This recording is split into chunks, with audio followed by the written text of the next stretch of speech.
70% of the time, people live in stress, and living in stress is living in survival. Now, all organisms in nature can tolerate short-term stress. You know, a deer gets chased by a pack of coyotes. When it outruns the coyotes, it goes back to grazing and the event is over. And the definition of stress is when your brain and body are knocked out of balance, out of homeostasis. The stress response is what the body innately does to return itself back to order. So you're driving down the road, someone cuts you off, you jam on the brakes, you give them the finger, and then you settle back down and the event is over and boom, now everything's back to normal. But what if it's not a predator that's waiting for you outside the cave, but what if it's your coworker sitting right next to you, and all day long you're turning on those chemicals because they're pushing all your emotional buttons. When you turn on the stress response and you can't turn it off, now you're headed for disease, because no organism in nature can live in emergency mode for that extended period of time. It's a scientific fact that the hormones of stress downregulate genes and create disease, long-term effects. Human beings, because of the size of the neocortex, we can turn on the stress response just by thought alone. We can think about our problems and turn on those chemicals. That means then our thoughts could make us sick. So if it's possible that our thoughts could make us sick, is it possible then our thoughts could make us well? And the answer is absolutely yes. So then, what are the emotions that are connected to survival? Let's name them.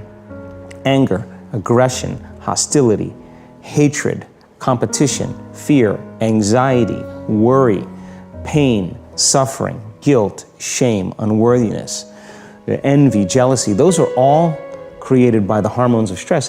And psychology calls them normal human states of consciousness. I call those altered states of consciousness.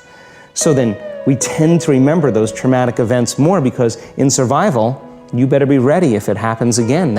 And when the survival gene is switched on, you could have 10 really great things that happen to you in your day.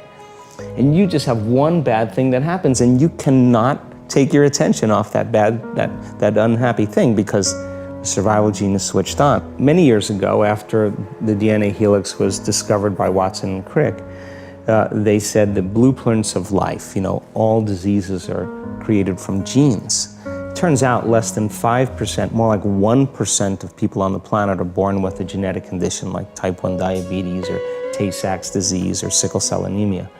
The other 95 to 99% are created by lifestyle and by choices. You can take two identical twins, exact same genome. One dies at 51, the other one dies at 85. Same gene, different environment. So all of a sudden they said, we lied. That was wrong. It's not genes that create disease. It's the environment that signals the gene that creates disease. Well, okay, but that's not the whole truth too, because you could have two people working side by side in the same factory. One gets cancer after being exposed to a carcinogenic for 25 years. Both working for 25 years, the other one has no cancer at all. So there must be some internal order that would cause one person to not get it while another one does. So is it possible then, if the environment signals the gene, and it does, and the end product of an experience in the environment is called an emotion, can you signal the gene ahead of the environment by embracing an elevated emotion? We've done the research on this. We measured 7,500 different gene expressions in a group of people that came to an advanced event for 4 days. And we had them doing a seated meditation, a walking meditation, a laying down meditation, a standing meditation. And at the end of 4 days, just 4 days, the common 8 genes that were upregulated, 2 genes to suppress cancer cells and tumor growth, 2 genes for neurogenesis, the growth of new neurons in response to novel experiences and learning, the gene that signals stem cells to go to damaged areas and repair them, the gene for oxidative stress was upregulated. We started seeing all these genes that are very, very healthy to cause the body to flourish. Imagine if people were doing that for 3 months. We also measured telomeres, the little shoestrings on the end of DNA that tell us our biological age. We asked people to do the work, meditation, 5 out of 7 days for 60 days. Measure their telomeres that determine their biological age. 60 days later, 74% of the people lengthen their telomeres. 40%, significant change. 20%, a very remarkable change. That means that they got a little bit of their life back. If it had lengthened by 10%, they got 10% of their life back. If somebody is, we were mentioning earlier, if somebody is really stressed out, they're not stressed out for no reason. It's because they're focusing on something that makes them feel stressed. They often, when they're focusing on it, it changes the body. You start to feel tight. You start to feel a certain way. And then they use language like, I don't know what to do. Why am I so overwhelmed? So 3 things control how you feel every moment. What you focus on, what you do with your body. If your shoulders are down, if you're breathing like, it's not hard to figure out. You're not going to be in a very resourceful state. If I take that same person and I change their body radically, I get them to talk at a different tempo. I get them to move their body differently. I've taught this for, 41 years. 3 years ago at Harvard, they did a study on power postures where they showed that if you stand like this with your hands on your hips like Superman or Wonder Woman, or if you lean back like this like the guy is obnoxious at the office and do this, it literally changes your testosterone by 25% within 2 minutes. It reduces cortisol, which you know is the stress hormone, by 30%, and you're 33% more likely to take an action. So if we change what we focus on, if we change the way we use our body, if we change our language patterns, we'll instantly feel different. Think it's how do people use their body when they're worried versus when they're excited? If you learn to use your body first, use your focus first, you can literally change how you feel in moments, and then you develop new habits where you start to feel good all the time, and it isn't some phony fake pump up. It's literally the way you've conditioned your body. Just like being fit as an athlete, you want to be emotionally fit. You see, the thing about depression that's really difficult is that the depression itself lies to you. It lies to you and says you don't feel like doing the things you know you need to do. And we buy into that lie, and that's not to make you wrong. It's because depression's really good at convincing us we can't do it. And so the interesting riddle about depression is that in order to beat it, in order to live with it, in order to make sure you don't let it win, you're gonna have to learn how to push yourself to take action even though the depression's lying to you. That you can feel like retreating and you can choose not to. If you wanna learn to deal with stress, put yourself in stressful situations that are under some kind of control. You know, even something like paintball. You know, we do gigs at Echelon Front where we put people through what we call FTXs, where you go out and you're gonna fire. We usually use airsoft because it's a little easier to work with. But actually what we started using now is we've got these high-end laser tag guns. And so that's what we use, and they are super effective. They're awesome. They're awesome training tools. Like if we would have had them, if they would have existed when I was in the SEAL teams, I would have used them then because they're that good. So we use those and we put people in stressful situations. Go hit this target. There's bad guys. There's, people are going to get shot. There's people yelling. Put yourself in stressful situations and learn to detach. Put yourself in stressful situations with the purpose of learning to detach and stepping back mentally to figure out what's going on. If you have depression, if you have anxiety, if you have post-traumatic stress disorder, if you have any kind of mental health condition, it's nothing to be ashamed of and it's nothing to hide, and it's something to hit head on with.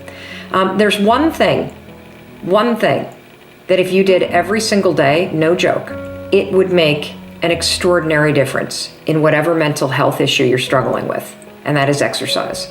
And the reason why I say this is not based on my own personal experience. It's based on the fact that I think it's the American Psychiatric Association. This is coming from Dr. John Rady, a friend of mine who has written a ton of books about not only ADHD, but also the benefits of exercise and what it has on your brain. But he's also a professor at Harvard and a practicing clinician. And this is his area of expertise. And one of the things that they now mandate as a diagnosis for anybody with depression or anxiety, or any mental illness, frankly, is you've got to exercise every day. And the reason you've got to exercise every day is because what we know about human beings is that when you physically move, your physiology changes, and that changes your brain. Getting your heart rate up, getting outside, breathing, feeling connected, getting out of your house, which may make you feel depressed and trapped. Doing that every day, that physical push. You don't have to run. You don't have to go to an aerobics class. Get outside with your dog in the woods. Walk with a good friend for 2 or 3 miles. Doing that every single day not only moves your body, which changes your mind, it gets you out of your physical environment, which is one of the things that people with depression tend to have a hard time doing. And it also creates a bit of momentum and a bit of a routine in your life. You take on just that single thing. Get outside and exercise every single day as if your life depends upon it, because you know what? It does. Your brain needs it, your body needs it, your mental health needs it. Where you live emotionally. Like, we all have a home. Angry people find a way to get angry even if their life doesn't have anything to be angry about. We can always find it. Sad people find a way to be sad. Caring people find a way to care for other people. So one thing you got to identify is, where are you living? What's your home? What's your habit? And then the way to change it is, when I was homeless, literally on my own, just getting started, I didn't have the internet, but I decided I had to go to a library and I had to feed my mind. And I always tell people the first stage is, weeds grow automatically. One of my teachers taught me, he said, every day stand guard at the door of your mind and feed it something good. Because if your worst enemy puts sugar in your coffee here, you're fine. If your best friend by accident trying to help you put some strychnine, you're dead.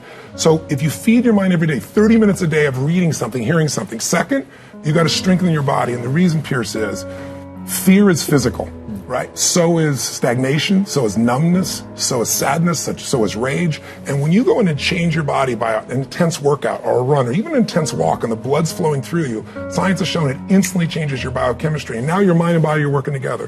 Third thing, all these people did in common, if you watch, they found a mission bigger than themselves. Yeah. Something that they wanted to aspire to that was worth more than their pain. And then the fourth thing is, you got to find a role model. You heard it with Nick. Almost everybody finds a role model that makes it real. I was with Warren Buffett and with Sarah Blakely, the youngest billionaire. We did this roundtable about the future.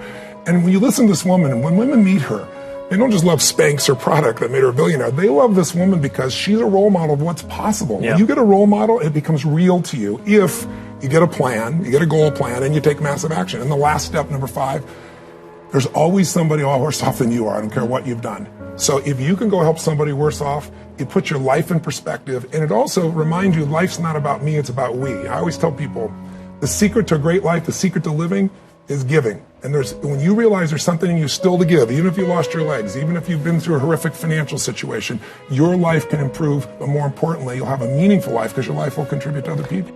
Turns out that one of the best stress relievers on the planet is something that most of us don't ever do, and that is seek out time with friends when we feel totally stressed out. When you're doing twice as much work as you normally do, or you're feeling twice as much stress as you normally feel, studies at Harvard show that what you need to see your friends twice as much. People that were the best at selling, the people that were the most resilient, the people that had the best ability to deal with stress when times got tough were the ones that saw their friends the most. It was the people with the tightest social connections that had the ability to weather the storms that life throw at us.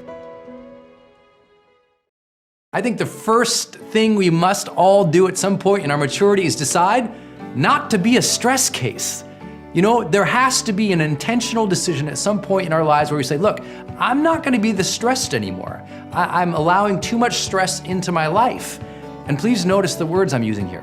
I'm allowing too much stress into my life. Most stress is not, quote unquote, real. No one hands you a plate of stress. It's not something you see and we can transact and exchange. It's something we make up in our mind. We make things stressful that may or may not be or have any cause to be stress inducing. One thing that could stress you out might not be a stressful thing to anybody else. So that proves we're making it up. And since we're making it up, we should decide what we're gonna do in the future. Are we gonna always be stressful people or not? I know that sounds so silly, but I made that decision when I was young. I was 20 years old. And I said, look, I don't want to be a stressful person anymore. I used to stress about getting everything right and getting good grades. And I'd stress about, pleasing people and stress about, did I fit in? I'd stress about college. I'd stress about, and at some point I said, all this is made up. Matter of fact, most stress is coming from usually one of two things. First is a false time crunch that we perceive. We think we only have so much time, so everything becomes stressful. Oh my God, I gotta get this done, I gotta get this done, I gotta get this done. And we're reacting our lives to really false deadlines.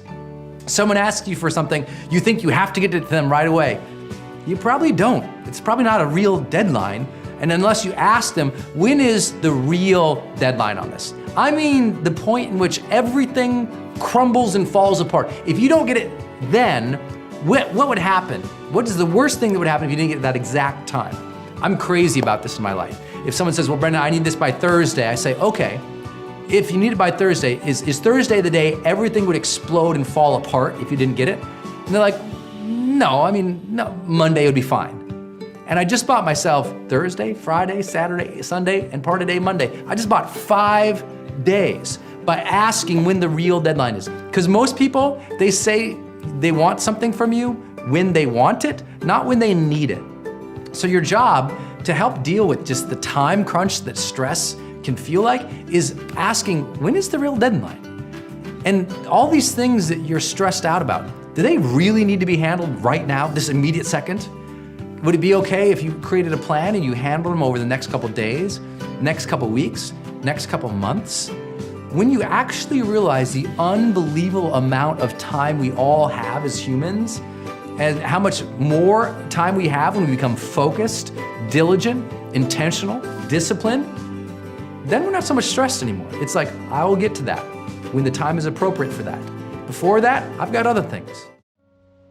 You're gonna have to learn how to push yourself to take action even though the depression's lying to you.